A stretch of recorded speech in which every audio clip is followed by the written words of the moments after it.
আদালত প্রাঙ্গণে বিচার প্রার্থীদের ভিড়, কেউ সম্প্রতি কেউ বা এক দশক ধরে আদালতের বারান্দায় ঘুরছেন বিচারের জন্য। মামলা জট তৈরি হয়েছে জামালপুরের আদালতে। মামলা চালাতে গিয়ে নিঃস্ব হয়েছেন অনেকে। এ অবস্থায় দ্রুত মামলা নিষ্পত্তির দাবি ভুক্তভোগীদের।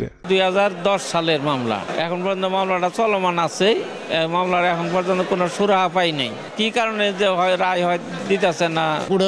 ঘুরতাছি আইতাছি যাইতাছি 4-5 বছর যাবত এই কেসে ঝুলতাছি। কোনটা বারিন্দাত ঘুরতাছি ওগুলো মহুরে টেহা দিতাছি। আদালতের কাছে আমি ন্যায় বিচার চাই, যাতে আমি সুষ্ঠুভাবে বিচারটা পাই। তবে সরকারি আইনজীবীরা বলছেন, সরকার পরিবর্তনের পর মামলা নিষ্পত্তিতে গতি এসেছে। তবে আদালতের চলমান সংকট সমাধানে ব্যবস্থা গ্রহণের আশ্বাস সংশ্লিষ্ট আইন কর্মকর্তার।